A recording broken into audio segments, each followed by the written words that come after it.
যেটা সংক্ষিপ্ত ঘটনা হচ্ছে, একজন গরিব সাহাবী রাসূল সাল্লাল্লাহু আলাইহি সাল্লামের কাছে এসে বলছিলেন যে আল্লাহর নবী, আমার বাড়ির পাশে একজনের খেজুরের গাছ আছে, গাছটা হেলে আমার বাড়ির মধ্যে চলে এসেছে। তো আমার ছোট ছোট শিশু বাচ্চারা ওই খেজুর গাছের থেকে খেজুর পাড়ে। তো এই ধনী ব্যক্তিটা বকাঝকা করে। আল্লাহর নবী ওই ব্যক্তিকে ডেকে বললেন, তুমি এই খেজুর গাছটা জান্নাতে একটা খেজুর গাছের বিনিময়ে এই গরিবকে দিয়ে দাও। তো এই ব্যক্তি রাজি হলো না। সেও ভালো মানুষ, কিন্তু নিজের সম্পদের উপর নবীরও অধিকার চলে না। মানুষের সম্পদের উপর নবীরও কোনো অধিকার নেই, স্বেচ্ছায় না দিলে। তো এই ঘটনা একজন সাহাবী আবু দাহদা তার নিকট পৌঁছল।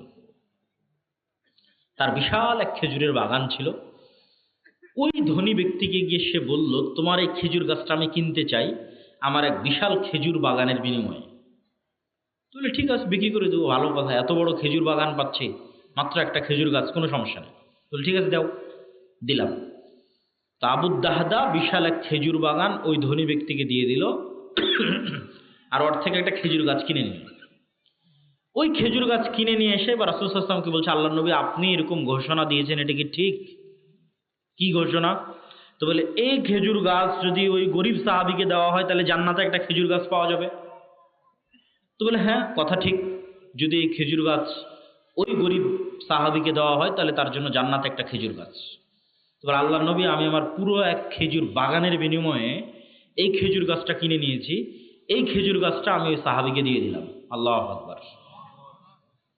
তাহলে এই ব্যক্তি আল্লাহর সাথে ব্যবসা করার জন্য পুরো একটা খেজুর বাগান বিক্রি করে দিয়েছে, একটা খেজুর গাছ জান্নাতে নিবে এই জন্য।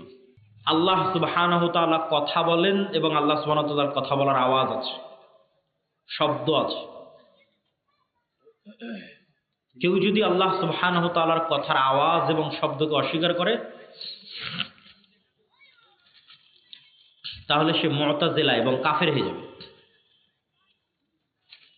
আল্লাহ সুবহানাহু ওয়া তাআলা মুসা আলাইহিস সালামকে যখন ডাক দিয়েছেন, এটা বাস্তব, রিয়াল, সত্যিকার ডাক। যখন কথা বলেছেন, মুসা আলাইহিস সালাম আল্লাহর আওয়াজ শুনেছেন, সে আওয়াজে তিনি কথা, আল্লাহ সুবহানাহু ওয়া তাআলার সাথে কথা বলেছেন। তো আল্লাহ সুবহানাহু ওয়া তাআলার কথা, কালাম, আওয়াজ হচ্ছে কোরআন।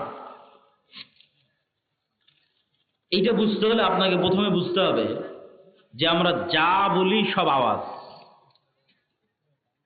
বাংলা বলতেছি না, এটা কিন্তু বাংলা নয়, এটা কিন্তু আওয়াজ। আমার ব্রেন কিন্তু এই বাংলাটা বোঝে না। আমার ব্রেন একটা কম্পমান ওয়েভ, ওইটা বুঝে। এটা যখন কানে ঢোকে তখন একটা কম্পমান ওয়েভ অবস্থায় ব্রেনে সিগন্যাল ঢোকে, কাঁপতে কাঁপতে কাঁপতে কাঁপতে কান রিসিভ করে, কানের পর্দায় গিয়ে আঘাত করে। তো কানের কাছে এটা আওয়াজ, আওয়াজ হিসেবে আসছে। এখানে যদি আপনি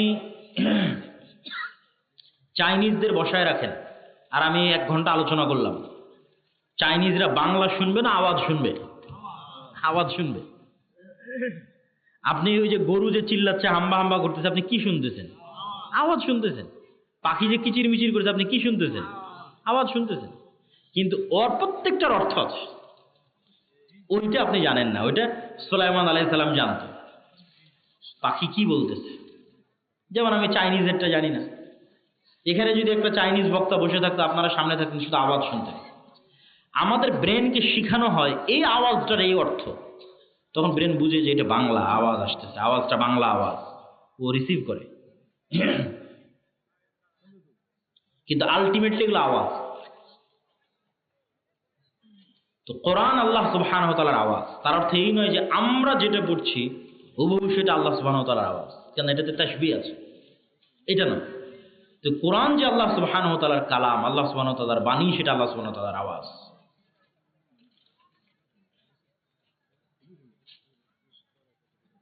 তো কোরআন শ্রেষ্ঠতম জিকির, উম্মতে মুহাম্মাদির উপর আল্লাহ সুবহানাহু ওয়া তাআলার শ্রেষ্ঠতম উপহার কোরআন।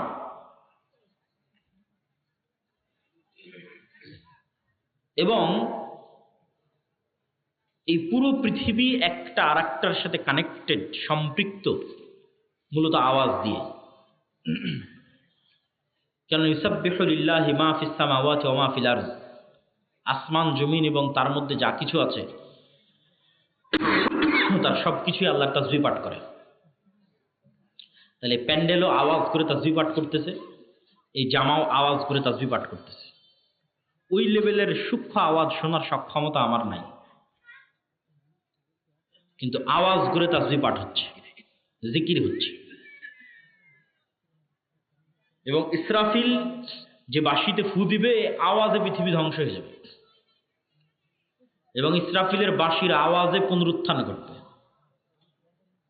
এটা এই সিস্টেম আল্লাহ দিয়ে রেখেছে। কেন এগুলো সব আওয়াজ বুঝে, আসমান জমিনে আওয়াজ বুঝে, প্যান্ডেলও আওয়াজ বুঝে। অন্য কোনো আওয়াজ বুঝুক আর না বুঝুক, জিকির বুঝে। মুয়াজ্জিন যখন আজান দেয়, এই মুয়াজ্জিনের আজান যতদূর পর্যন্ত যাবে, কীট পতঙ্গ পঙ্গপাল পশু প্রাণী ধূলিকণা বালিকণা সব এই আওয়াজের পক্ষে কিয়ামতের মাঠে সাক্ষী দিবে।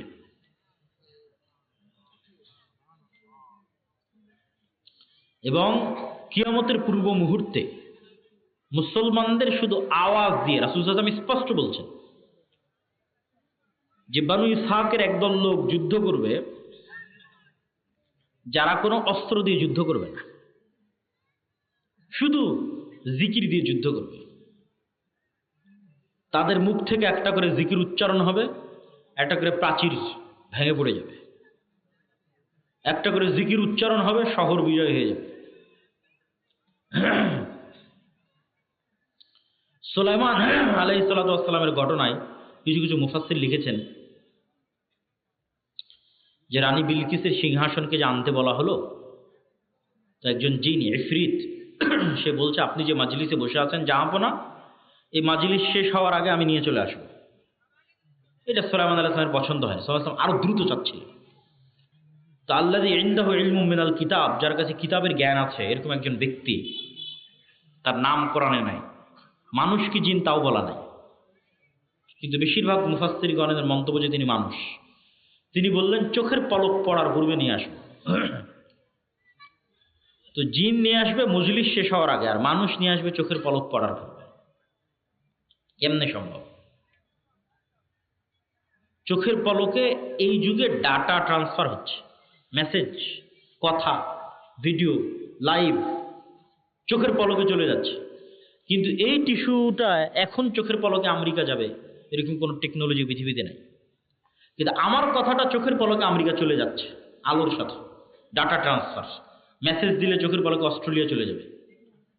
তাহলে মেসেজ চোখের পলকে চলে যাচ্ছে, আলোর মধ্যে দিয়ে ডাটা ট্রান্সফার হচ্ছে। টিস্যু কিভাবে যাবে?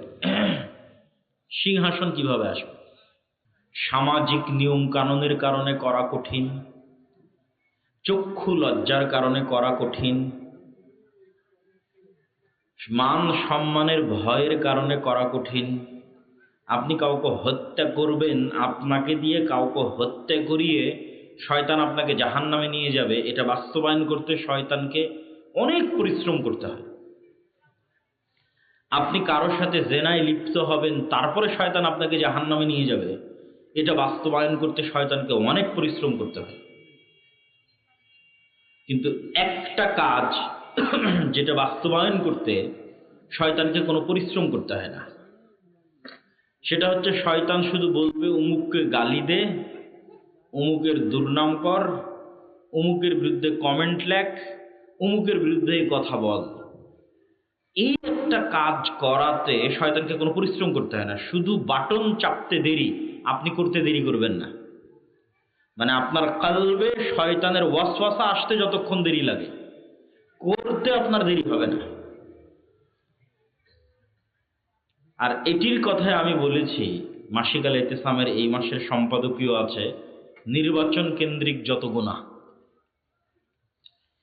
এটির কথায় আমি বলেছি যে গোলাম বা কৃতদাসের স্বভাব হচ্ছে, যাদের আত্মসম্মান এবং আত্মমর্যাদা থাকে না, তাদেরই বৈশিষ্ট্য হচ্ছে গীবত, অপবাদ, পরনিন্দা, মারামারি, কাড়াকাড়ি, গণ্ডগোল, তাদেরই বৈশিষ্ট্য। তো গণতন্ত্র এমন এক মতবাদের নাম, যেটির মধ্যে মুসলমানদেরকে নিক্ষেপ করার মাধ্যমে মুসলমানদের গোলাম হওয়ার কালচারকে অব্যাহত রাখা হয়, যে মুসলমানেরা যেন আর স্বাধীন আত্মমর্যাদা সম্পন্ন না হতে পারে, এর মধ্যে যেন গোলামির স্বভাব বিরাজমান থাকে, এটি করার জন্য, এটি অব্যাহত রাখার জন্য এটিকে চালু রাখা হয়েছে। ইসলামে অবশ্যই রাজনীতি আছে। ইসলাম একটি পূর্ণাঙ্গ রাষ্ট্র ব্যবস্থার নাম, একটি পূর্ণাঙ্গ জীবন ব্যবস্থার নাম। রাসূলুল্লাহ সাল্লাল্লাহু আলাইহি ওয়াসাল্লামের চেয়ে রাষ্ট্রনীতি, অর্থনীতি আজকের পৃথিবীতেও কেউ ভালো বুঝে এটা নয়। সাহাবায়ে কেরামের চেয়ে, খোলাফায়ে রাশিদিনের চেয়ে আজকের পৃথিবীতে ভালো কেউ বোঝে অর্থনীতি, রাজনীতি এটা নয়। খেলাফার চেয়ে সুন্দর ব্যবস্থা পৃথিবীতে রাষ্ট্র পরিচালনার আছে, এটা অসম্ভব। যারা আমাদেরকে গণতন্ত্রের বুলি আওড়ায়, যে তোমরা জপো, জিকির করো, যে গণতন্ত্র গণতন্ত্র এটা জিকির করো, এর বাইরে যাওয়ার সুযোগ নাই। যারা আমাদেরকে মানবতাবাদের দার্স দেয়, আমাদেরকে পড়ায় যে আমাদের কাছ থেকে তোমাদের মানবতা শিখতে হবে, আমাদের কাছ থেকে তোমাদের ন্যায় নীতি শিখতে হবে, আমাদের কাছ থেকে তোমাদের নারীর অধিকার শিখতে হবে, আমাদের কাছ থেকে তোমাদের গণতন্ত্র শিখতে হবে, এগুলো আধুনিক বিশ্বের মানদণ্ড। কিন্তু কিছুদিন আগে অন্তত যারা শিক্ষিত সমাজ, যারা ফেসবুক ইউটিউবে অ্যাক্টিভ থাকেন, তারা জানেন। আর আপনারা যদি না জেনে থাকেন তাহলে এতটুকু জেনে নেন যে এতদিন আমরা বক্তব্যে যা বলতাম, আলেম ওলামা, মসজিদ মাদ্রাসা, আমরা বক্তব্যে এতদিন যা বলতাম, এটার পক্ষে আল্লাহ প্রমাণ তৈরি করে দিয়েছে তাদের মধ্যে থেকেই যাদের বিষয়ে আমরা বলতাম। প্রমাণ ছিল না, আমরা দাবি করতাম, মানুষ বলতো যে হুজুরেরা জানে না, সেকেলে, এরা অজ্ঞ, এরা মূর্খ, মৌলবাদী, জঙ্গি, এদের কথা বিশ্বাস করা যাবে না, এরা সবসময় ষড়যন্ত্র তত্ত্বে বিশ্বাস করে, এই বলে কত রকমের কথা, তার হিসাব নাই। কিন্তু বিশাল সাম্রাজ্যকেও আল্লাহ পতন করান ছোট বিষয় দিয়ে, ছোট্ট, অতি ছোট্ট একটা নগণ্য বিষয় দিয়ে পতন হয়। তো অ্যাপস্টেইন যে ফাইল উন্মোচন হয়েছে আমেরিকার, আমি মনে করি যে বিশ্বব্যাপী গণতন্ত্রের যে সাম্রাজ্যবাদ প্রতিষ্ঠিত আছে, এটার পতনের কেবল শুরু, এটার পতনের কেবল শুরু, এটার পতন ঘটবেই। কিভাবে ঘটাবে এটা আল্লাহ সুবহানাহু ওয়া তাআলা জানে। কিন্তু এর কোনো যোগ্যতা নাই পৃথিবী শাসন করার, এটা আমরা দাবি করতাম, এর পক্ষে যুক্তি প্রমাণ ছিল না। এখন দেখা যাচ্ছে যে এই বিশ্বকে যারা মানবতাবাদের দার্স দিত, এই বিশ্বে যারা গণতন্ত্রের সবচেয়ে বড় প্রচারক, এই বিশ্বে যার রাতের ঘুম হারাম হয় আমাকে টিকা দেওয়ার জন্য, বলে আমাকে টিকা না লাগালে নাকি আমি মারা যাব, এই নিয়ে ঘুম হারাম বিল গেটসের।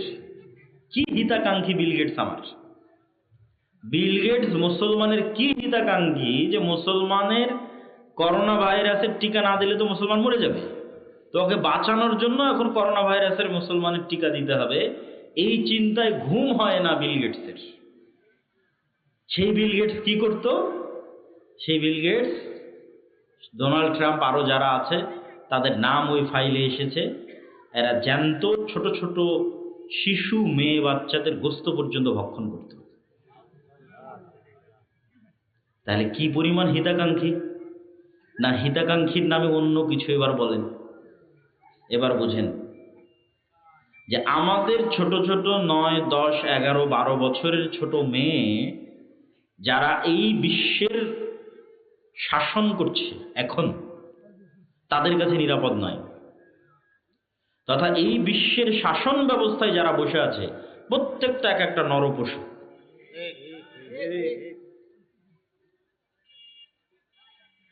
যারা মুসলমানদেরকে মানবতাবাদের দার্স দেয়, গণতন্ত্রের ধ্বজাধরি, যে গণতন্ত্র প্রতিষ্ঠা করলে তোমরা নিরাপদে থাকবা, ন্যায় শাসন প্রতিষ্ঠা হবে, এই গণতন্ত্রের যারা দাঁড়ায় বুলি আওড়ায়, এরা প্রত্যেকটা এক একটা আস্ত নরপিশাচ।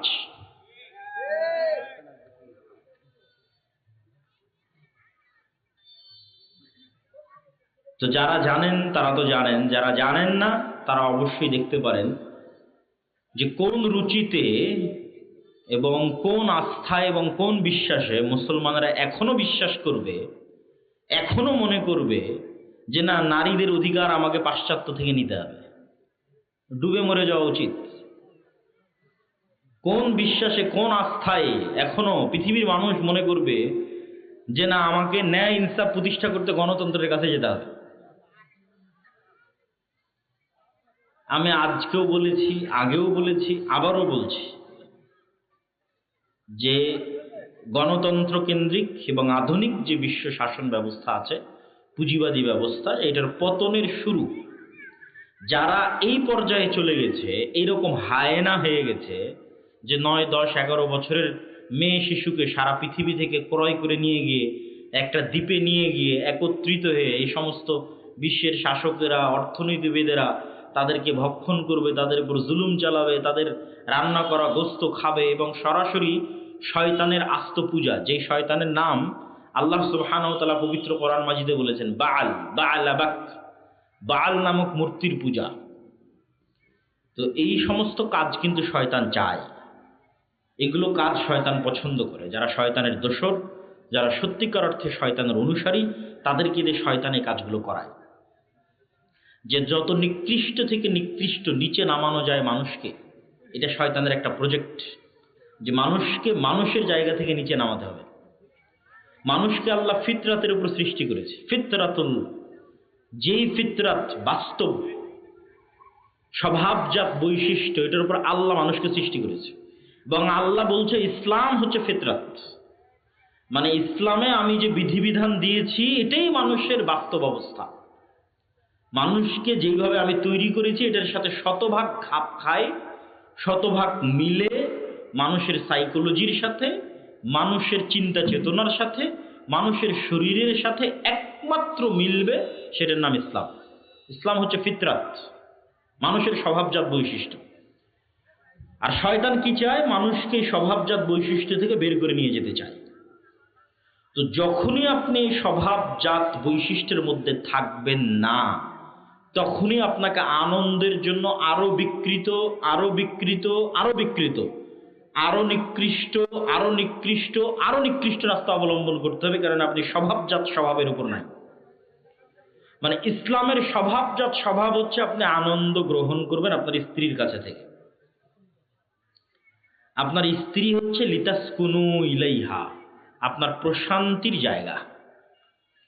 তাহলে স্বভাবজাত বৈশিষ্ট্যের উপর যদি কোনো মেয়ে টিকে থাকে, মেয়েদের যেই নম্রতা, মেয়েদের যেই কোমলতা, মেয়েদের যেই নমনীয়তা, এটার উপর যদি কোনো মেয়ে টিকে থাকে, স্বভাবজাত যে স্বভাবের উপর আল্লাহ সৃষ্টি করেছে, পুরুষের যেই পৌরুষত্ব, পুরুষের যে আত্মমর্যাদা, আত্মসম্মান, দায়িত্বশীলতা, দায়িত্ববান হওয়া, এটার উপর যদি কোনো পুরুষ অটল থাকে, যেটার উপর আল্লাহ তাকে সৃষ্টি করেছে, তাহলে এই নারী আর এই পুরুষ যখন একত্রিত হবে তখন এরা দুনিয়াতেই জান্নাত পেয়ে গেছে।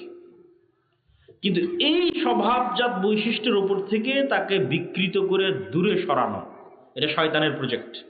তাহলে কোনো একটা নারী তার কোমলতার উপর থাকতে পারছে না, তার নমনীয়তার উপর থাকতে পারছে না বিভিন্ন কারণে। গার্মেন্টসে, স্কুল, কলেজ, চাকরি ক্ষেত্রে প্রতিদিন প্রতিনিয়ত পুরুষের সাথে উঠা বসা করতে হচ্ছে, পুরুষের সাথে হাসি মুখে মিশতে হচ্ছে, এর মাধ্যমে তার কোমলতা এবং নমনীয়তায় কমতি তৈরি হচ্ছে।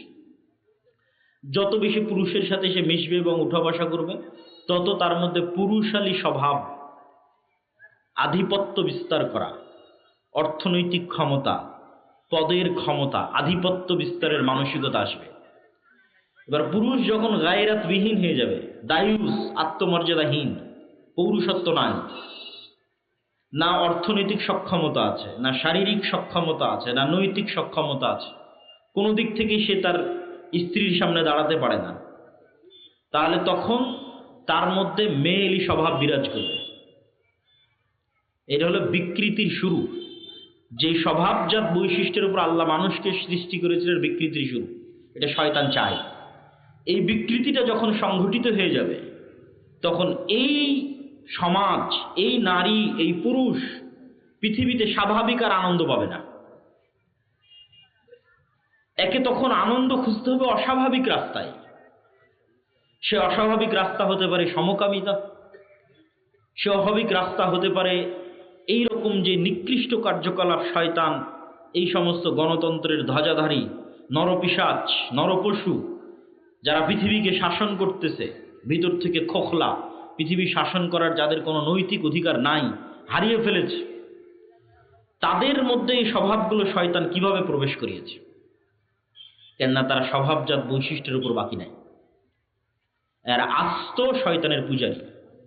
ওই পূজারী নয় যে নিজের অজান্তে শয়তানের পূজা করছে, জেনে বুঝে শয়তানেরই পূজা করতেছে, শয়তানকে নিজের ইলাহ মেনে ইবলিস কোনটাতে খুশি হবে সেটা করতেছে। এবং যদি তারা সরাসরি ইবলিসের সাথে মিটিং দেয়, সরাসরি শয়তানের সাথে সাক্ষাতে কথা বলে, তবু আশ্চর্যের হওয়ার কোনো বিষয় নয়, স্বাভাবিক একটি বিষয়।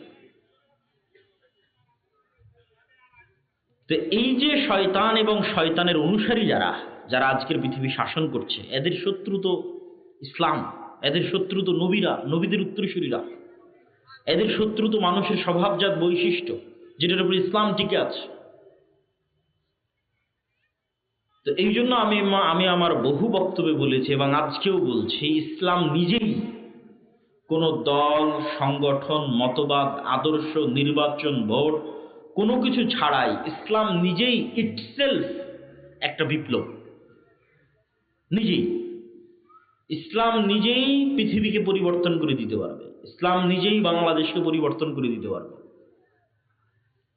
কিন্তু ইসলামের ওই জায়গায় আমাদের পৌঁছতে হবে, সেই জায়গায় আমরা পৌঁছতে পারিনি। আমরা এখন যে জায়গায় দাঁড়িয়ে আছি এটার নাম নেফাকি, মোনাফিকি। যেহেতু আমরা শতভাগ 90% মুসলমানের দেশ, আমরা যেহেতু ইসলামের ওই জায়গায় পৌঁছতে পারিনি, তাহলে আমরা দাঁড়িয়ে আছি কোথায়? আমরা মুনাফিকের স্তরে দাঁড়িয়ে আছি। এই মুনাফিকের স্তর থেকে আমাদেরকে পূর্ণতার স্তরের দিকে এগিয়ে যেতে হবে, পরিপূর্ণতার স্তরের দিকে। আর এই পরিপূর্ণতার স্তরের দিকে এগিয়ে যাওয়ার জন্য কট্টরভাবে ইসলাম অনুসরণের বাইরে আর দ্বিতীয় কোনো রাস্তা নেই। শয়তানের অনুসারী যত শক্ত এবং মজবুতভাবে শয়তানের অনুসরণ করে, ইসলামের অনুসারীদেরকে ঠিক ততই কট্টরভাবে ইসলামের অনুসরণ করতে হবে এবং ইসলামের উপর আস্থা রাখতে হবে, ইসলামের উপর বিশ্বাস রাখতে হবে। প্রিয় উপস্থিতি, আমরা আলোচনা করছিলাম যে আমাদের যে এই পবিত্র মাস, এই পবিত্র মাস, সামনে যে মাস আসতেছে সেই মাস, এই 2 মাস মিলে আমরা যেই সময়টা পার করতেছি, এই সময়টা আমাদের যেই কাজে লাগানো উচিত সেই কাজে না লাগিয়ে জাহান্নামে নিয়ে যাওয়ার যে সহজ রাস্তা আছে, সেই সহজ রাস্তায় শয়তান আমাদের ব্যস্ত করে রেখেছে। তাহলে কি কাজে লাগানো উচিত? শয়তানের কবল থেকে বাঁচার জন্য, শয়তানের ষড়যন্ত্র থেকে বাঁচার জন্য 2টি ইবাদত খুব গুরুত্বপূর্ণ। একটা ইবাদতের নাম সালাত, আর একটা ইবাদতের নাম সিয়াম। তো সালাত এবং সিয়াম দিয়ে কিভাবে আপনি শয়তানের কবল থেকে বাঁচবেন এটা তো বলবো, একটু বিস্তারিত বলবো। তার আগে শয়তান আপনাকে এই মাসগুলোতে কি কাজে ব্যস্ত রেখেছে সেটা বুঝেন। যে শয়তান আপনাকে দিয়ে জেনা করাতে পারছে না, মানুষকে হত্যা করাতে পারছে না, আর ডট ডট ডট অনেক কাজ করাতে পারছে না। তো শয়তান আপনাকে কোন কাজে ব্যস্ত রাখবে? জিহ্বার গুনাহ। এটা হলো সবচেয়ে সহজে জাহান্নামে নিয়ে যাওয়ার মাধ্যম, সবচেয়ে easy way to go to জাহান্নাম। পৃথিবীর সবচেয়ে সহজ রাস্তা যেটাতে মানুষ জাহান্নামে যায়, এখানে শয়তানের কোনো পরিশ্রম নাই। তো এই সহজ রাস্তায় চলতে মানুষকে সবচেয়ে বেশি উদ্বুদ্ধ করে গণতন্ত্র, নির্বাচন। যে তুমি দ্রুত কেমনে জাহান্নামে যাবা, তো দ্রুত যদি জাহান্নামে যেতে চাও তাহলে তোমার এই জিহ্বা দিয়ে যে যেমন পারো, যার বিরুদ্ধে যেভাবে পারো বলো, গুনাহ কামাও, জাহান্নামে যাও। ইসলামী শাসন ব্যবস্থায় বিভক্তির কোনো সুযোগ নাই। মানে ইসলামের যে রাষ্ট্রীয় থিওরি, রাষ্ট্র প্রতিষ্ঠা হবে, এখানে বিভক্তির কোনো চান্স নাই। দেখেন, আমি আবারও বলছি, ইসলামে পলিটিক্স আছে, কিন্তু গণতন্ত্রের যে ইসলাম, এই ইসলামের যে পলিটিক্স, এটার কিছু ভালো দিকও থাকতে পারে, হতে পারে, আল্লাহ ভালো জানে, কিন্তু কিছু খারাপ দিকও আছে। এই খারাপ দিকটা হচ্ছে সরাসরি ইসলামকে শত্রু বানিয়ে দেওয়া হয়, সরাসরি ইসলাম শত্রুতে পরিণত হয়ে যায়। যেমন গত 17 বছর ছিল, ঠিক আল্লাহ ভালো জানে কি হবে, কিন্তু যেহেতু গণতন্ত্রের রাজনীতি বিভক্তির রাজনীতিকে পছন্দ করে, ইসলাম বিভক্তির রাজনীতি পছন্দ করে না। কেননা বিভক্তি মানে কখনো রাষ্ট্র এক হতে পারে না, আর গণতন্ত্র মানে তোমরা পরস্পর বিভক্ত থাকো আর মারামারি করো। তো এই গণতান্ত্রিক ব্যবস্থার মধ্যে আমি ইসলামের পলিটিক্স করছি, তখন এর বিপরীত পক্ষ যে আছে, এ যদি বিজয় অর্জন করে, তাহলে পুরো ইসলামকে শত্রু মনে করবে। পুরো ইসলাম, সে এখন যে ইসলামের পক্ষে রাজনীতি করছে, সে যে রাজনীতি করছে না, সে যে মসজিদে আছে, সে যে মাদ্রাসায় আছে, সে যে বক্তব্য দিচ্ছে, সে যে বই লিখছে, সে সব শত্রু, পুরো ইসলাম শত্রু। কে এখন পুরো ইসলামকে শত্রু মনে করছে? আর এক মুসলমানই পুরো ইসলামকে শত্রু মনে করতেছে, আর একটা মুসলমানের সন্তান। এটা তাহলে বানালো কে? আমি ব্যক্তির কোনো দোষ দিচ্ছি না, দলের না, এটাই থিওরি, গণতন্ত্রের যে থিওরি, এটা এভাবেই ডিজাইন করা। আমি শয়তানের গোলাম অবস্থায় আছি, কথার কথা, এখন শয়তানের গোলামি থেকে বের হতে চাই, তাহলে বের হব শুয়ে থেকে হবে না, ঘুমিয়ে থেকে হবে না, বসে থেকে হবে না, খেয়ে দেয়ে হবে না। আমি শয়তানের গোলাম অবস্থায় আছি, বের হতে চাই শয়তানের গোলামি থেকে, এর জন্য কাজ করতে হবে। পৃথিবীতে কোনো কিছুই কাজ করা ছাড়া হাসিল হয় না, পরিশ্রম ছাড়া হাসিল হয় না, প্রশিক্ষণ ছাড়া হাসিল হয় না। আপনি আর্মিতে জব করে ঢোকেন, আপনাকে 10 কিলোমিটার দৌড়াবে, দৌড়াও 10 কিলোমিটার একটা না, প্রতিদিন সকালে পিটি করো, কেন কাজ না করলে তো শরীর ফিট থাকবে না। শরীরকে যে ফিট রাখবে, কি দিয়ে ফিট রাখবে? যদি ব্যায়াম না করে, ফিজিক্যাল এক্সারসাইজ না করে। তো শরীরের সুস্থতা অসুস্থতা যেমন একদম হুবহু মানুষের নাফসের সুস্থতা অসুস্থতা, এটা আমরা বুঝি না, আমাদের বুঝার বাইরে। যেমন শরীরের সুস্থতা অসুস্থতার, আপনি আজকে এখনই যান যে আপনি অসুস্থ, মেডিকেলে গেলেন, মেডিকেলে গিয়ে চেক আপ করেন, বলবে আপনার এই ভিটামিন শর্ট আছে, ভিটামিন সি নাই, ভিটামিন সি নাই, এই জন্য আপনার ঠোঁট ফাটে, ভিটামিন সি নাই, এই জন্য মুখে ঘা হয়েছে, ভিটামিন ডি নাই, এই জন্য হাঁটুতে ব্যথা।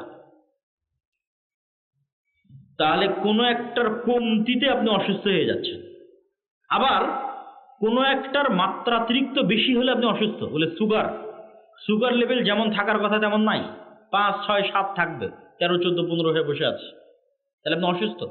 কেন? এখানে বিষ বেশি হয়ে গেছে, বিষ ঢুকে গেছে শরীরের মধ্যে, ভাইরাস ঢুকে গেছে। তাহলে এই যে শরীরের সুস্থতা এবং অসুস্থতা যেমন হুবহু, এইরকমই নাফসের সুস্থতা অসুস্থতা। নাফসের ভিটামিন নাই, নাফস যেখান থেকে ভিটামিন নিবে, সেই ভিটামিনগুলো নাই।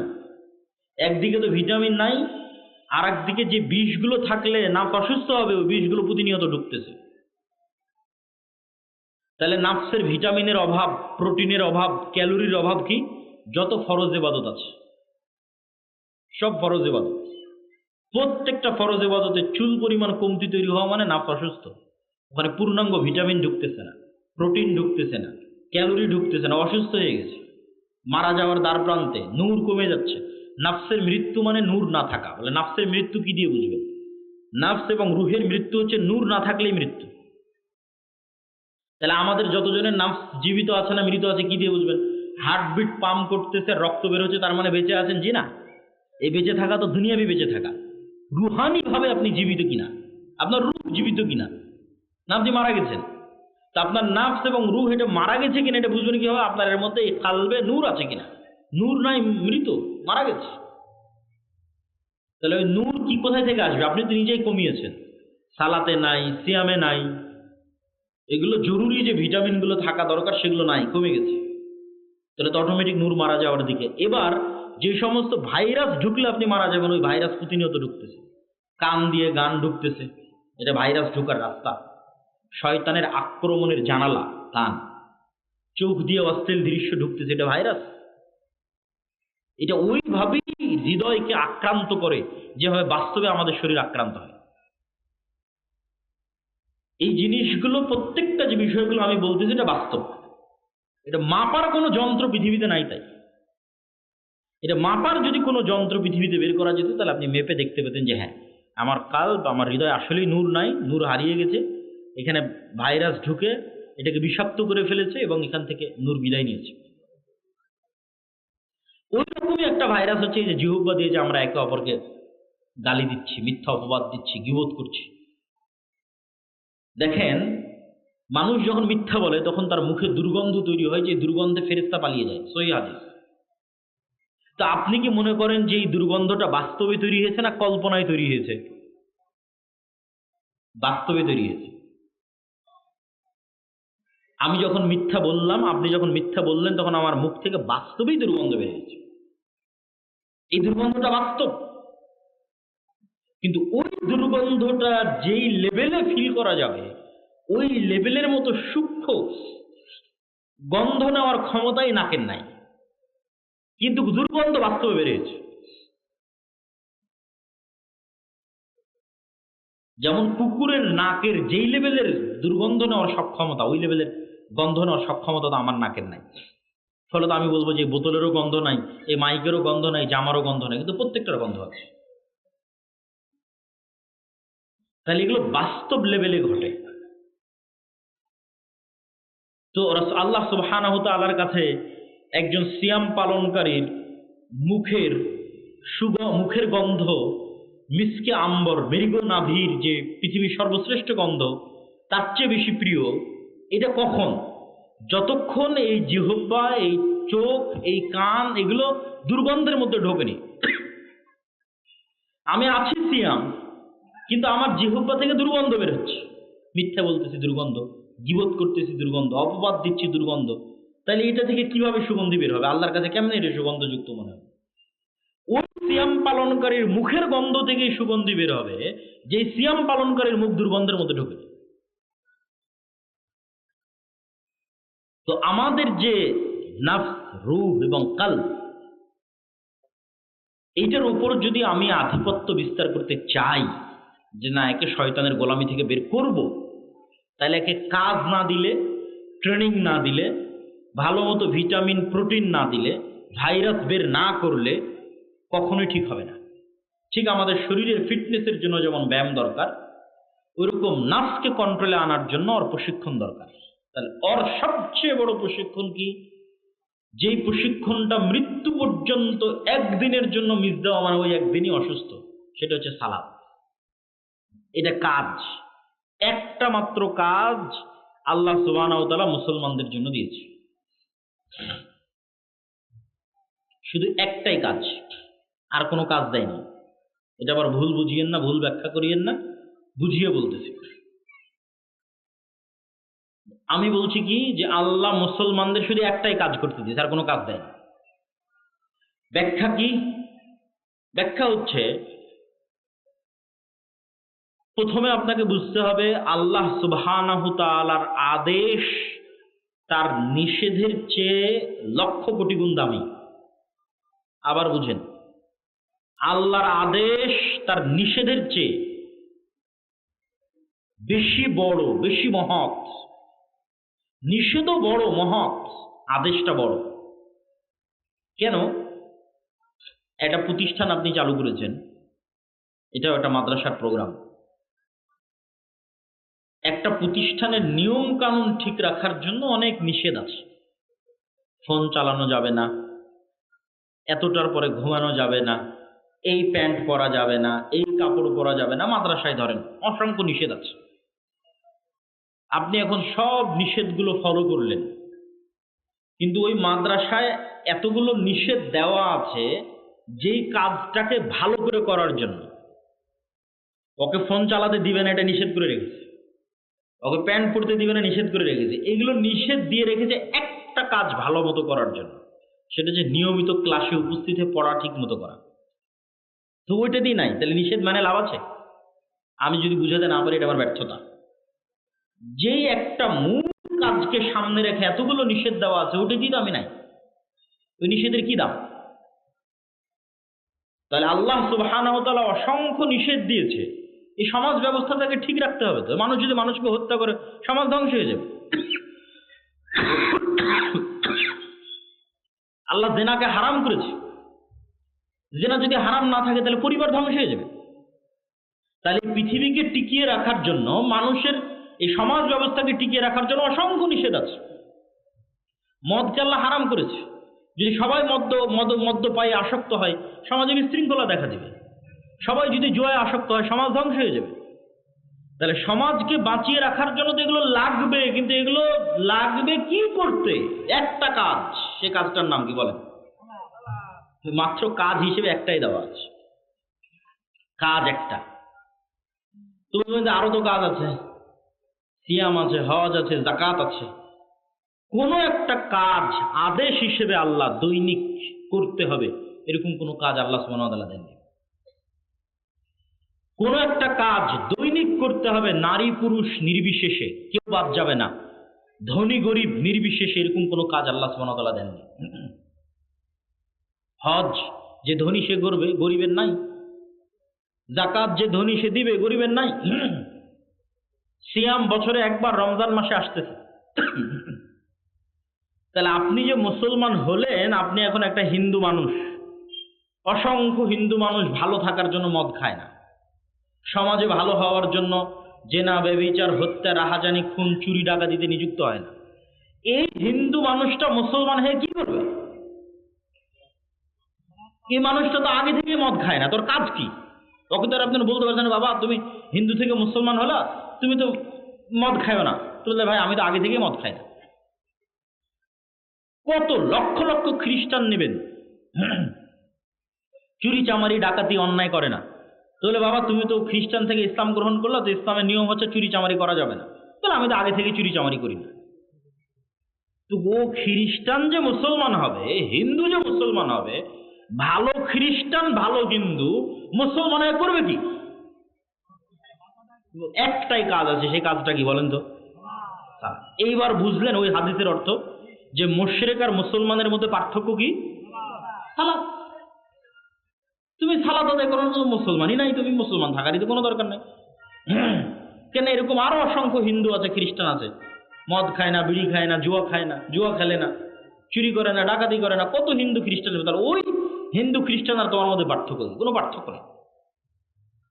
তাহলে আদেশ হিসেবে নারী পুরুষ নির্বিশেষে, ধনী গরিব নির্বিশেষে প্রতিদিন করতে হবে আল্লাহর একমাত্র একটাই আদেশ, তার নাম সালাত। এই জন্য সালাতের ক্ষেত্রে কোনো এক্সকিউজ দেওয়ার অপশন রাখা হয়নি, যে সালাতের ক্ষেত্রে আমি কোনো অজুহাত দিব, এই অজুহাত দেওয়ার কোনো অপশন রাখা হয়নি।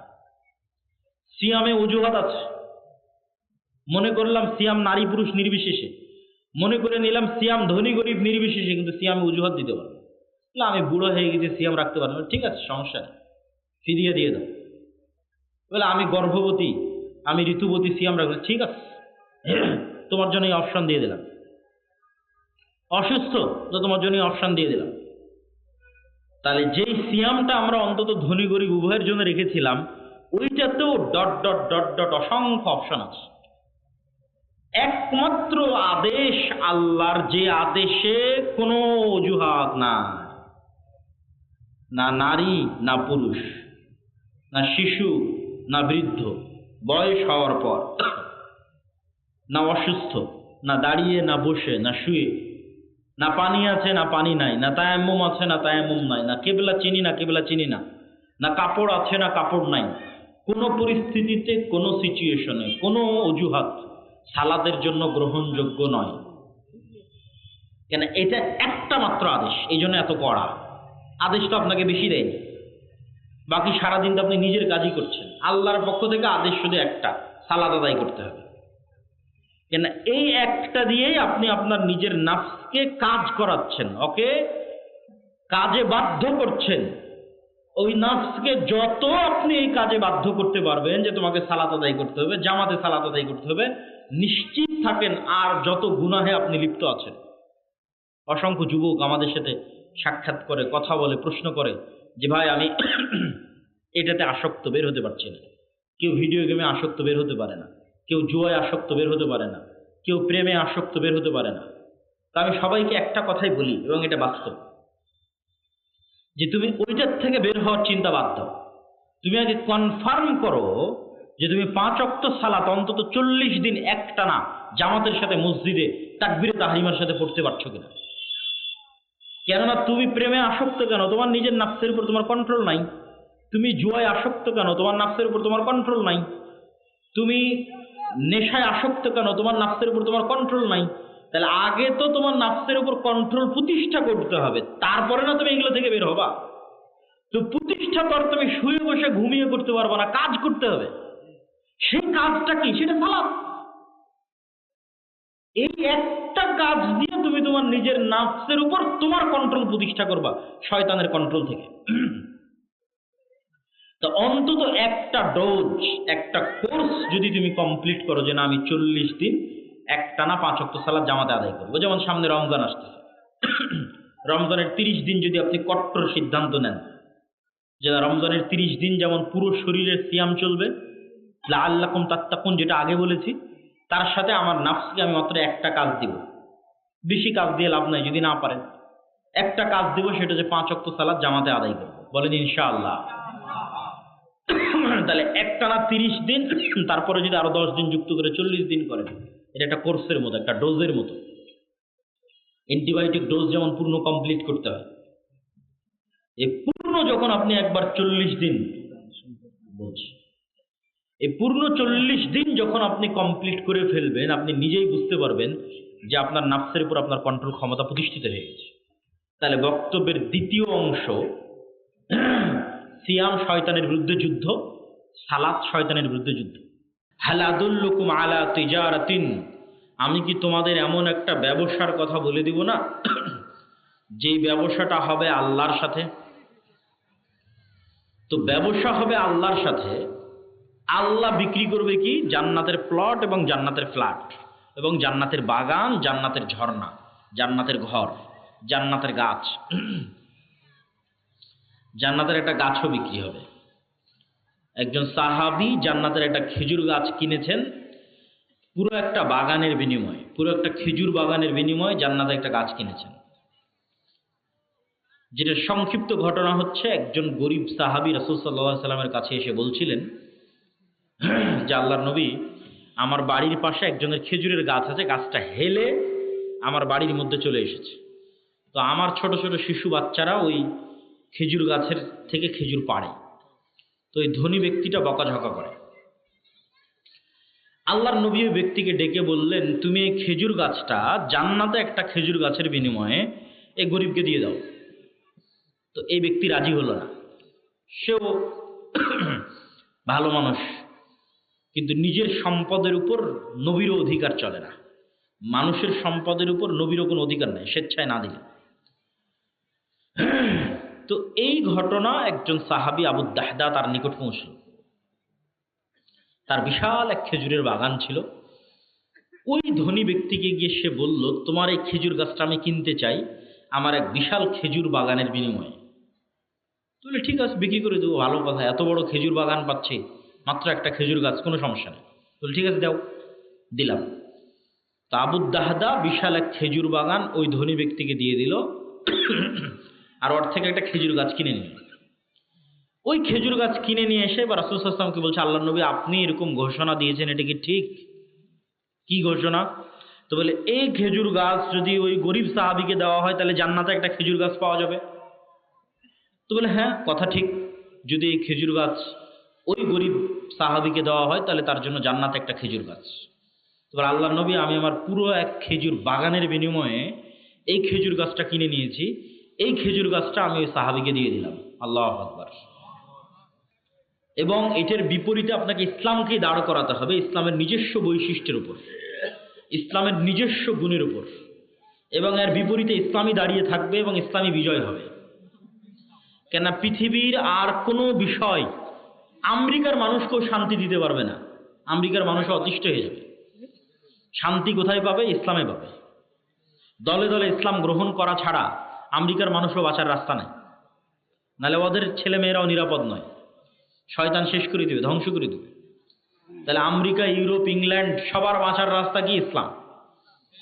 এই জন্য ইসলামকে তার আসল অবস্থার উপর টিকিয়ে রাখা এবং আপনার এবং আমার কাজে কর্মে ইসলামকে ফুটিয়ে তোলা, যে ইসলামটা কি এটা আমার আচার ব্যবহার দেখে মানুষ বুঝতে পারবে, আমার কথা দেখে বুঝতে পারবে। তো এই যে ইসলামের নিজস্ব স্বকীয়তার বাইরে গিয়ে ওই সমস্ত পাশ্চাত্য কিছু থিওরিকে সর্বশেষ কথা মনে করা, যেন এরপর আর কোনো কথা নাই, একে প্রশ্ন করার কোনো সুযোগ নাই, এটা থেকে বেরিয়ে আসতে হবে। আর এই পাশ্চাত্য থিওরিগুলো ধর্মনিরপেক্ষতাবাদ, সেকুলারিজম, লিবারেলিজম, এরা যে আমাদের ধ্বংস করতে চায় তার প্রমাণ আর দেওয়ার কিছু নাই। তার প্রমাণ তারাই করে দিয়েছে যে তারা কি চায় এই মিথ্যা কথাগুলো দিয়ে। তাহলে শয়তানের এই ষড়যন্ত্রগুলো থেকে আমাদের বাঁচার জন্য আজকের আলোচনায় কয়েকটা বিষয় তুলে ধরেছি। 1 নাম্বার তুলে ধরেছি সিয়াম, 2 নাম্বার তুলে ধরেছি সালাত, এবং শেষ করব জিকির দিয়ে। আল্লাহ সুবহানাহু ওয়া তাআলা বলেন, ওয়া আকিমিস সালাতা লিযিকরি।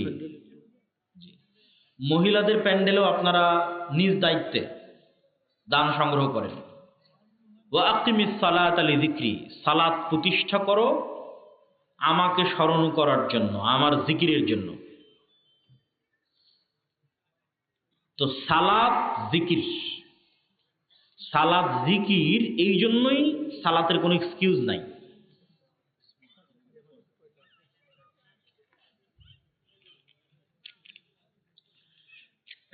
বিসমিল্লাহ বলতে, আলহামদুলিল্লাহ বলতে, সুবহানাল্লাহ বলতে, আল্লাহু আকবার বলতে কিবলা লাগে না, মসজিদ লাগে না, পবিত্র হওয়া লাগে না, উজু লাগে না, তায়াম্মুম লাগে না, জিকির সবসময় করা যায়।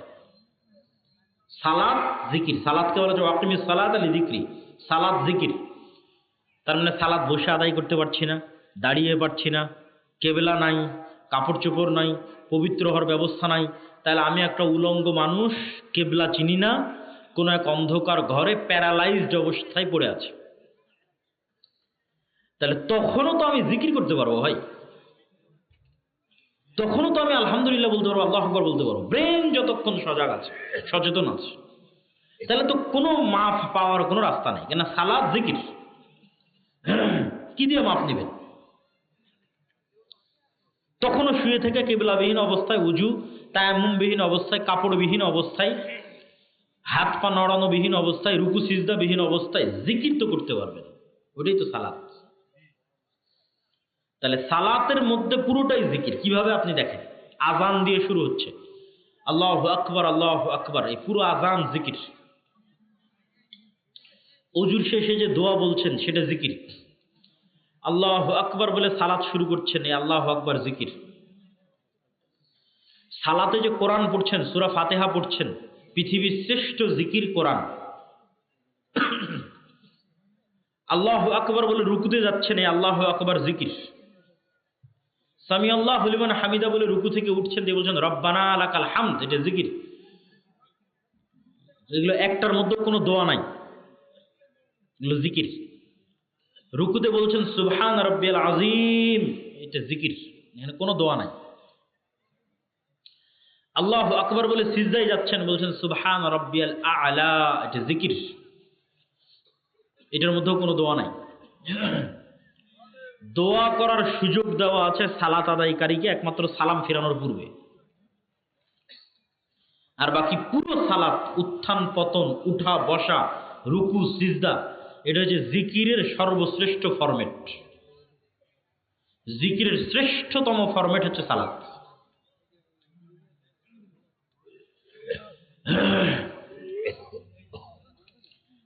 জিকির কেন শক্তিশালী, জিকির কেন পাওয়ারফুল?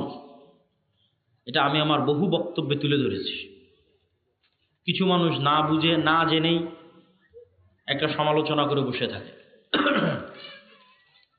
আল্লাহ সুবহানাহু ওয়া তাআলা কথা বলেন এবং আল্লাহ সুবহানাহু ওয়া তাআলার কথা বলার আওয়াজ আছে, শব্দ আছে। কেউ যদি আল্লাহ সুবহানাহু ওয়া তাআলার কথার আওয়াজ এবং শব্দকে অস্বীকার করে তাহলে সে মুতাজিলা এবং কাফের হয়ে যাবে।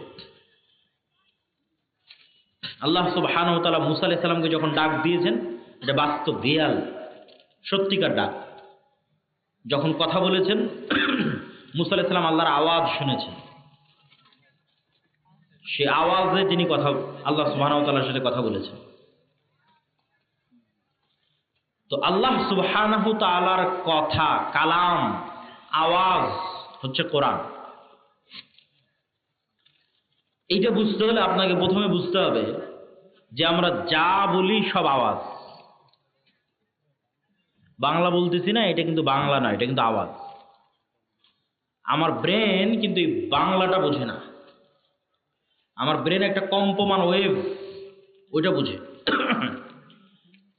এটা যখন কানে ঢোকে তখন একটা কম্পমান ওয়েভ অবস্থায় ব্রেনে সিগন্যাল ঢোকে, কাঁপতে কাঁপতে কাঁপতে কাঁপতে কান রিসিভ করে, কানের পর্দায় গিয়ে আঘাত করে। তো কানের কাছে এটা আওয়াজ, আওয়াজ হিসেবে আসছে। এখানে যদি আপনি চাইনিজদের বসায় রাখেন আর আমি 1 ঘন্টা আলোচনা করলাম, চাইনিজরা বাংলা শুনবে না আওয়াজ শুনবে? আওয়াজ শুনবে। আপনি ওই যে গরু যে চিল্লাচ্ছে, হাম্বা হাম্বা করতেছে, আপনি কি শুনতেছেন? আওয়াজ শুনতেছেন। পাখি যে কিচির মিচির করছে, আপনি কি শুনতেছেন? আওয়াজ শুনতেছেন। কিন্তু ওর প্রত্যেকটার অর্থ আছে, ওইটা আপনি জানেন না। ওইটা সুলাইমান আলাইহিস সালাম জানতো, পাখি কি বলতেছে। যেমন আমি চাইনিজেরটা জানি না। এখানে যদি একটা চাইনিজ বক্তা বসে থাকতো, আপনারা সামনে থাকতেন, শুধু আওয়াজ শুনতেন। আমাদের ব্রেনকে শিখানো হয় এই আওয়াজটার এই অর্থ, তখন ব্রেন বুঝে যে এটা বাংলা আওয়াজ আসতেছে, আওয়াজটা বাংলা আওয়াজ, ও রিসিভ করে। কিন্তু আলটিমেটলি এগুলো আওয়াজ।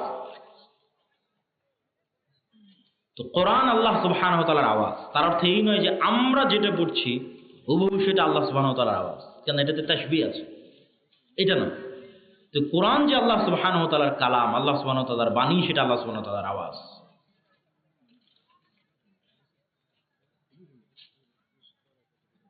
তো কোরআন শ্রেষ্ঠতম জিকির, উম্মতে মুহাম্মাদির উপর আল্লাহ সুবহানাহু ওয়া তাআলার শ্রেষ্ঠতম উপহার কোরআন।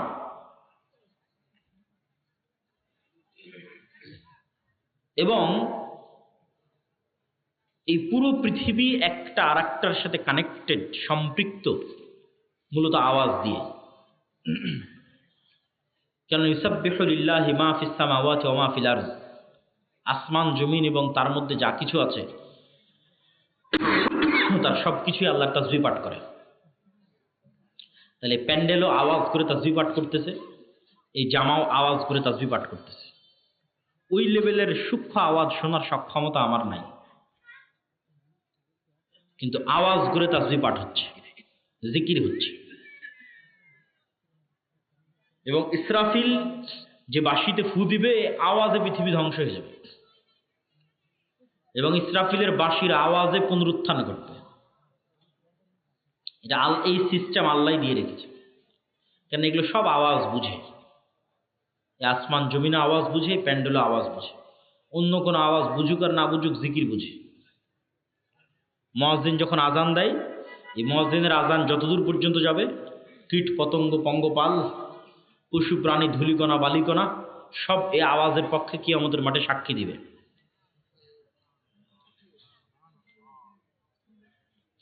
এবং কিয়ামতের পূর্ব মুহূর্তে মুসলমানদের শুধু আওয়াজ দিয়ে রাসূল সাল্লাল্লাহু আলাইহি ওয়াসাল্লাম স্পষ্ট বলছেন যে বানু ইসহাকের একদল লোক যুদ্ধ করবে, যারা কোনো অস্ত্র দিয়ে যুদ্ধ করবে না, শুধু জিকির দিয়ে যুদ্ধ করবে। তাদের মুখ থেকে একটা করে জিকির উচ্চারণ হবে, একটা করে প্রাচীর ভেঙে পড়ে যাবে, একটা করে জিকির উচ্চারণ হবে, শহর বিজয় হয়ে যাবে। সুলাইমান আলাইহিস সালাতু ওয়াস সালামের ঘটনায় কিছু কিছু মুফাসসির লিখেছেন যে রানী বিলকিসের সিংহাসনকে যে আনতে বলা হলো, তো একজন জিন ইফরিত সে বলছে আপনি যে মাজলিসে বসে আছেন জাহাপনা, এই মাজলিস শেষ হওয়ার আগে আমি নিয়ে চলে আসবো। এটা সুলাইমান আলাইহিস সালামের পছন্দ হয়। সাল্লাল্লাহু আলাইহি ওয়াসাল্লাম আরো দ্রুত চাচ্ছিলেন। তো আল্লাযী ইনদাহু ইলমুম মিনাল কিতাব, যার কাছে কিতাবের জ্ঞান আছে, এরকম একজন ব্যক্তি, তার নাম কোরআনে নাই, মানুষ কি জিন তাও বলা নাই, কিন্তু বেশিরভাগ মুফাসসিরগণের মন্তব্য যে তিনি মানুষ। তিনি বললেন চোখের পলক পড়ার পূর্বে নিয়ে আসবো। তো জিন নিয়ে আসবে মজলিস শেষ হওয়ার আগে, আর মানুষ নিয়ে আসবে চোখের পলক পড়ার পূর্বে। কেমনে সম্ভব? চোখের পলকে এই যুগে ডাটা ট্রান্সফার হচ্ছে, মেসেজ, কথা, ভিডিও, লাইভ চোখের পলকে চলে যাচ্ছে। কিন্তু এই টিস্যুটা এখন চোখের পলকে আমেরিকা যাবে এরকম কোনো টেকনোলজি পৃথিবীতে নেই। কিন্তু আমার কথাটা চোখের পলকে আমেরিকা চলে যাচ্ছে আলোর সাথে, ডাটা ট্রান্সফার। মেসেজ দিলে চোখের পলকে অস্ট্রেলিয়া চলে যাবে। তাহলে মেসেজ চোখের পলকে চলে যাচ্ছে, আলোর মধ্যে দিয়ে ডাটা ট্রান্সফার হচ্ছে। টিস্যু কিভাবে যাবে? সিংহাসন কিভাবে আসবে? তো অনেক মুফাসসির লিখেছেন যে ওই যে আল্লাযী ইনদাহু ইলমুম মিনাল কিতাব, কিতাবের জ্ঞান ছিল। লিখেছেন যে বিশেষ কোনো জিকিরের জ্ঞান আল্লাহ সুবহানাহু ওয়া তাআলা তাকে দিয়ে রেখেছিলেন, যে জিকির দিয়ে তিনি চোখের পলকে সিংহাসনকে ট্রান্সফার করেছেন। আল্লাহু আলাম, আল্লাহ ভালো জানে। কিন্তু কোরআনের মধ্যে ইঙ্গিত আছে যে এটা জ্ঞান কেন্দ্রিক কিছু, যে উনি যে চোখের পলকে ট্রান্সফার করবেন। কোরআনে বলা আছে আল্লাযী ইনদাহু ইলমুম মিনাল কিতাব, যার কাছে কিতাবের জ্ঞান ছিল, ও বলছে আমি চোখের পলকে ট্রান্সফার করব। মানে এটা জ্ঞান কেন্দ্রিক কিছু, এটা গায়ের জোর নয় যে জিন গায়ের জোরে উড়ে যাবে, উড়ে গিয়ে সিংহাসন নিয়ে আসবে মজলিস শেষ হওয়ার আগে। ওই গায়ের ক্ষমতা নয়, এটা জ্ঞানের কিছু, জ্ঞান রিলেটেড কিছু। তো প্রিয় উপস্থিতি, জিকির পৃথিবীর সকল অসম্ভবকে সম্ভব করতে পারে। লা ইলাহা ইল্লাল্লাহু ওয়াহদাহু লা শারীকা লাহু লাহুল মুলকু ওয়া লাহুল হামদু ওয়া হুয়া আলা কুল্লি শাইইন কাদির। লা হাওলা ওয়া লা কুওয়াতা ইল্লা বিল্লাহ। লা ইলাহা ইল্লাল্লাহ। আল্লাহু আকবার। সুবহানাল্লাহি ওয়া বিহামদিহি সুবহানাল্লাহিল আযীম। এই যে জিকির, এই জিকির, যত জিকির আছে এগুলো পৃথিবীর যে কোনো অসম্ভবকে সম্ভব করতে পারে। শব্দের ক্ষমতা আছে এবং পাওয়ার আছে। পৃথিবীর সকল শয়তানি জাদু, তন্ত্র, মন্ত্র সব শব্দের পাওয়ার, আওয়াজের পাওয়ার। কিন্তু সব শয়তানি জাদু, তন্ত্র, মন্ত্রের চেয়ে পাওয়ারফুল আল্লাহ সুবহানাহু ওয়া তাআলার কোরআন, যা আল্লাহ সুবহানাহু ওয়া তাআলার আওয়াজ। যেন ওগুলো সব কিছুকে শেষ করে দিতে পারবে। নাস, ফালাক, ইখলাস, আয়াতুল কুরসি, সূরা বাকারার শেষ 2 আয়াত, সূরা ফাতিহা, এর চেয়ে শক্তিশালী কোনো আওয়াজ পৃথিবীতে নেই। যেন পৃথিবীর সকল জাদু, সকল বদনজর, সকল তন্ত্র মন্ত্র, বদ জিন যা আছে সব শেষ। তো শুধু ওই পর্যন্তই সীমাবদ্ধ থাকবে এমনটা নয়, বরং মানুষ সকাল সন্ধ্যার জিকিরের মাধ্যমে সবচেয়ে বড় যে অর্জনটা করবে সেটা হচ্ছে সবচেয়ে সহজে যেই জিহ্বা দিয়ে শয়তান জাহান্নামে নিয়ে যেত, সবচেয়ে সহজে ওই জিহ্বা দিয়ে জান্নাতে চলে যাবে। আল্লাহু আকবার। সবচেয়ে ইজি, সহজ। খালি একটা সিদ্ধান্ত নিয়ে যদি আজকে এখান থেকে উঠেন যে আর মানুষের সাথে কোনো অপ্রয়োজনীয় কথা বলবো না, কোনো গীবত, তোহমত, চায়ের স্টল, আড্ডা, এই জিহ্বাকে আর এগুলো ফালতু কাজে লাগাবো না। যদি দুই একটা কথা বলি তাহলে কি বলবো? আল্লাহু আকবার, সুবহানাল্লাহ, আলহামদুলিল্লাহ, লা ইলাহা ইল্লাল্লাহ, সুবহানাল্লাহ ওয়া বিহামদিহি সুবহানাল্লাহিল আযীম। তাহলে খালি এই একটা ছোট্ট সহজ কাজ দিয়ে, যেটা দিয়ে আপনাকে শয়তান দ্রুত জাহান্নামে নিয়ে যেত, খালি জিহ্বাটা বন্ধ করে দেন, দিয়ে জিহ্বাটাকে আল্লাহর জিকিরে লাগান, আপনি অতি সহজে জান্নাতে চলে যাবেন। এই একটা শিক্ষা যদি নিয়ে আমরা আজকে উঠতে পারি, আমি কিন্তু বক্তব্য শেষ করে দিচ্ছি। উস্তাদজি কত দূর? এই একটা শিক্ষা নিয়ে যদি আমরা উঠতে পারি, আর বক্তব্যের শেষে নির্বাচন কেন্দ্রিক যত গুনাহ বললাম, এটা হচ্ছে এই যে মাসিকাল ইতিসাম। এই মাসিকাল ইতিসাম আপনাদের এখানে আসে কিনা? আপনাদের বাড়ি, ঘরে, প্রতিষ্ঠানে, মসজিদে প্রতি মাসে মাসিকাল ইতিসাম আসা উচিত। আমি নিজে প্রতি মাসে মাসিকাল ইতেসামে লিখে থাকি।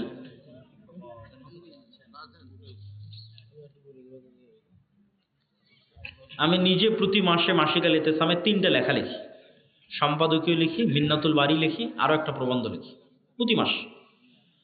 এই মাসিকাল ইতেসাম সব জায়গায় আপনাদের এতে থাকা উচিত। আপনাদের বাড়ি ঘর, মসজিদ, মাদ্রাসা, প্রতিষ্ঠান সব জায়গায় থাকা উচিত। আর আল্লাহর পথে যাত্রা,